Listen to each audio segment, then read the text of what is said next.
Hi hello ನಮಸ್ತೆ, ನಾನು ರಾಜು ಅಷ್ಟೇ. ನೀವು ನೋಡ್ತಿದ್ದೀರಾ centre point Kannada YouTube channel.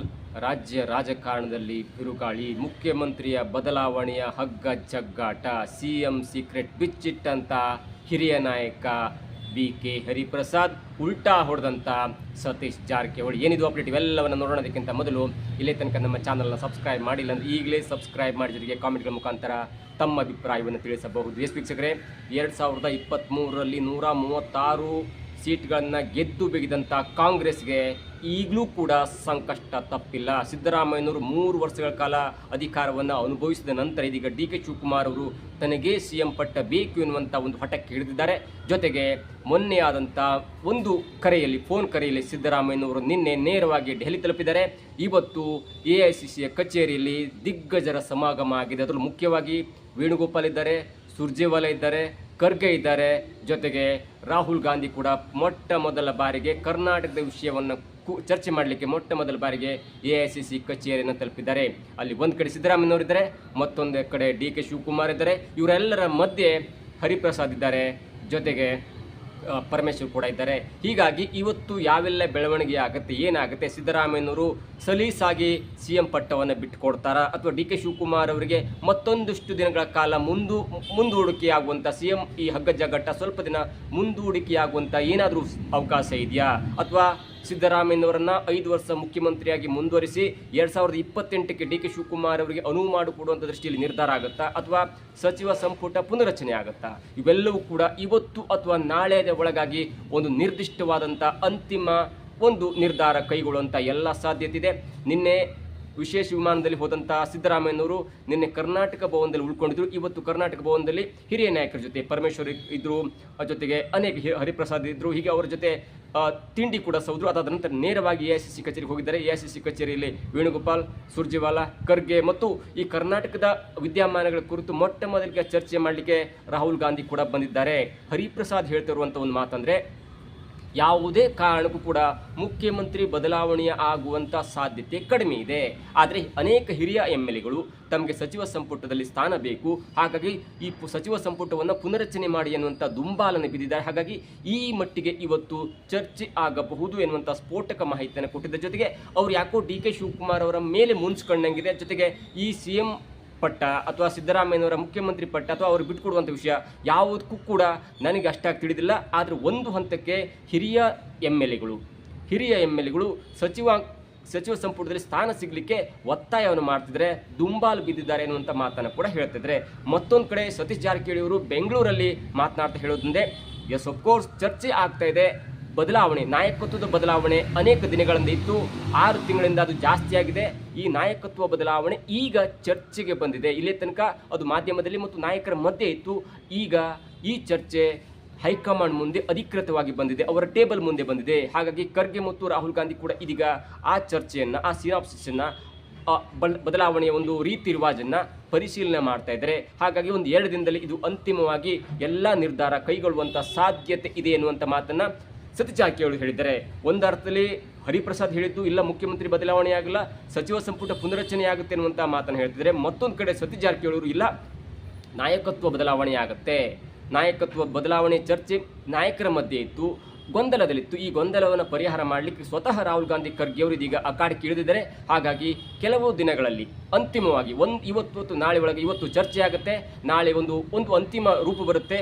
ಅದಾದ ನಂತರ ಒಂದು ಅಂತಿಮ ನಿರ್ಧಾರ ಕೈಗೊಳ್ಳುವಂಥ ಎಲ್ಲ ಸಾಧ್ಯತೆ ಇದೆ. 2 ಆಗ್ಬೋದು, ಒಂದು ಸಿದ್ದರಾಮಯ್ಯನವ್ರನ್ನ ಮುಂದುವರಿಸ್ಬೋದು, ಇಲ್ಲ ಸಿದ್ದರಾಮಯ್ಯನವ್ರ ಜಾಗದಲ್ಲಿ DK ಶಿವಕುಮಾರ್ ಅವ್ರನ್ನ ತಂದು ಕೂರಿಸ್ಬೋದು. ಈ 2 ನಿರ್ಧಾರ ಆಗುತ್ತೆ. ಆದರೆ ಈ ಬೇರೆ ಬೇರೆ ನಾಯಕರು ಹೇಳೋ ಪ್ರಕಾರ, ಅದು ಮಾಗಡಿ ಬಾಲಕೃಷ್ಣ ಹೇಳ್ತಾರೆ, ಸಿದ್ದರಾಮಯ್ಯನವರು ಪರಮೇಶ್ವರ್ ಎನ್ನುವಂಥ ಒಬ್ಬ ದಲಿತ ನಾಯಕನ ದಾಳವನ್ನು ಉಳಿಸಿದ್ದಾರೆ, ನಾನು ಬಿಟ್ಕೊಡ್ಬೇಕಂದ್ರೆ ಪರಮೇಶ್ವರ್ ಅವರಿಗೆ ಕೊಡಿ ಎನ್ನುವಂಥ ದಲಿತ ದಾಳವನ್ನು ಇಟ್ಟಿದ್ದಾರೆ ಎನ್ನುವಂಥ ಮಾತನ್ನು ಮಾಧ್ಯಮದಲ್ಲಿ ಹೇಳ್ತಾ ಇದ್ರು. ಆದರೆ ಮಾಗಡಿ ಬಾಲಕೃಷ್ಣ ಹೇಳುವ ಪ್ರಕಾರ ಸಿದ್ದರಾಮಯ್ಯ ನಂತರ ಜನಪ್ರಿಯ ವ್ಯಕ್ತಿ ಯಾರು? ಅದು DK ಶಿವಕುಮಾರ್.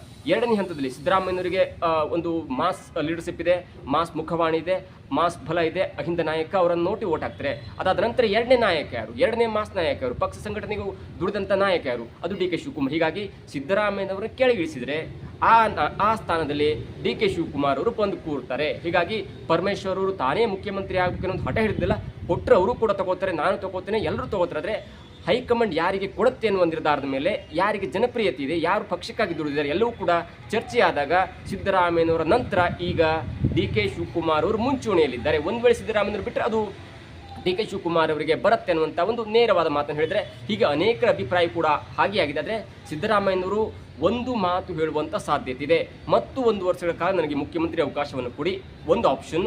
ಇಲ್ಲ ಅಂದರೆ ನಾನು ಮುಖ್ಯಮಂತ್ರಿಯಾಗಿ ಬದಲಾವಣೆ ಆಗಬೇಕು, ಕೆಳಗಿಳಿಯಬೇಕಂದ್ರೆ ನನ್ನ ಸಹೋದ್ಯೋಗಿಗಳು, ನನ್ನ ಆಪ್ತರಿಗೆ ಒಂದು ಒಳ್ಳೊಳ್ಳೆಯ ಮಿನಿಸ್ಟರನ್ನು ಕೊಡಿ ಅಥವಾ ಉಪಮುಖ್ಯಮಂತ್ರಿಯನ್ನು ಮಾಡಿ ಎನ್ನುವಂಥ ಒಂದು ದುಂಬಾಲು ಬೀಳುವಂಥ ಸಾಧ್ಯತೆ ಇದೆ. ಯಾಕಂದರೆ ನೀವು ಸಿದ್ದರಾಮಯ್ಯನವರು ಇಳಿಸಿ ಡಿ ಕೆ ಶಿವಕುಮಾರ್ ಅವರನ್ನ ಮುಖ್ಯಮಂತ್ರಿ ಮಾಡಿ, ಯಾರು ಉಪಮುಖ್ಯಮಂತ್ರಿ ಇಲ್ಲ ಅಂದರೆ ಡಿ ಕೆ ಶಿವಕುಮಾರ್ ಅವರನ್ನ ಕಟ್ಟಿ ಹಾಕ್ಲಿಕ್ಕಾಗಲ್ಲ, ಹಿಡಲಿಕ್ಕಾಗಲ್ಲ, ಅವ್ರು ಮನಸ್ಸಿ ಬಂದೇ ಮಾಡ್ತಾರೆ ಅನ್ನುವಂಥ ದೃಷ್ಟಿಯಲ್ಲಿ ಡಿ ಕೆ ಶಿವಕುಮಾರ್ ಅವರನ್ನ ಮುಖ್ಯಮಂತ್ರಿಯಾಗಿ ಮಾಡಿದರೆ, ಕೆಲವೊಂದಿಷ್ಟು ಜನರನ್ನು 1 ಅಥವಾ 2 ನೀವು ಉಪಮುಖ್ಯಮಂತ್ರಿಯಾಗಿ ಮಾಡಿದರೆ ಅವರು ಕೂಡ ಮುಂದಿನ ಮುಖ್ಯಮಂತ್ರಿಯಾಗಿ ಪ್ರೊಜೆಕ್ಟ್ ಆಗ್ಬೋದು.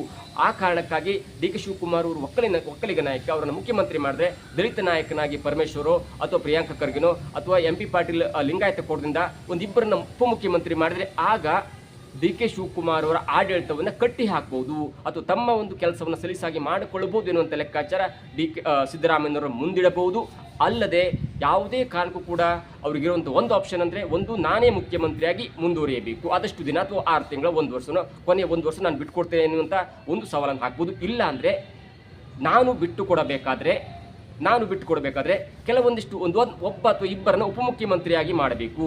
ಅದು ಮಹದೇವಪ್ಪ ಆಗಿರ್ಬೋದು ಅಥವಾ ಪ್ರಿಯಾಂಕ್ ಖರ್ಗೆ ಆಗಿರ್ಬೋದು ಅಥವಾ MP ಪಾಟೀಲ್ ಆಗಿರ್ಬೋದು ಅಥವಾ ಪರಮೇಶ್ವರ್ ಆಗಿರ್ಬೋದು. ಈ 4ರಲ್ಲಿ 2 ನೀವು ಉಪಮುಖ್ಯಮಂತ್ರಿ ಮಾಡಿದ್ರೆ ಡಿ ಕೆ ಶಿವಕುಮಾರ್ ಅವರನ್ನ ನೀವು ಕಟ್ಟಿ ಹಾಕುವುದು ಎನ್ನುವ ದೃಷ್ಟಿಯಲ್ಲಿ ಸಲಹೆ ಸೂಚನೆ ಕೊಡುವಂಥ ಎಲ್ಲ ಸಾಧ್ಯತೆ ಇದೆ. ಹೊರತು ನೀವು ಪರಮೇಶ್ವರ್ ಅವರನ್ನ ಮುಖ್ಯಮಂತ್ರಿ ಮಾಡಿ ನಾನು ಬಿಟ್ಟುಕೊಡ್ತೇನೆ ಅನ್ನುವಂಥ ಯಾವುದೇ ಅಹವಾಲನ್ನು ಸಿದ್ದರಾಮಯ್ಯನವರು ಹೇಳಲಿಕ್ಕೆ ಸಾಧ್ಯವಿಲ್ಲ. ಯಾಕಂದರೆ ಈ ಹಿಂದೆ ಕೂಡ 2013ರಲ್ಲಿ ಕೊರಟಗೆರೆಯಲ್ಲಿ ಪರಮೇಶ್ವರ್ ಅವರ ಸೋಲಿಗೆ ಪರೋಕ್ಷವಾಗಿ ಸಿದ್ದರಾಮಯ್ಯನವರಿಗೆ ಕಾರಣ ಎನ್ನುವಂಥ ಮಾತು ಕೂಡ ಕೇಳಿಬಂದಿತ್ತು. ಅದಾದ ನಂತರ ಇಬ್ಬರ ಮಧ್ಯೆ ವೈಮನಸ್ಸಿತ್ತು, ಎಲ್ಲವೂ ಕೂಡ ಈಗ ಬಗೆಹರಿದಿರ್ಬೋದು. ಅದಾದ ನಂತರ ಖರ್ಗೆ ಅವರು ಅಖಾಡ್ ಕೀಳ್ತಾರ, ಇಲ್ಲ ನೋ ಎಂಟ್ರಿ. ಯಾಕಂದರೆ ಖರ್ಗೆ ಅವರ ಅಂದರೆ ಪರಮೇಶ್ವರ್ ಅವರು ಎಕ್ಸಿಟ್ ಆದ ನಂತರ 2013ರಲ್ಲಿ ಪರಮೇಶ್ವರ್ ಅವರು ಈ CM ರೇಸಿಂದ ಎಕ್ಸಿಟ್ ಆದ ನಂತರ ಇಬ್ಬರು ಉಳ್ಕೊಳ್ತಾರೆ, ಒಂದು ಖರ್ಗೆ ಅವರು ಮತ್ತೊಂದು ಸಿದ್ದರಾಮಯ್ಯನವರು.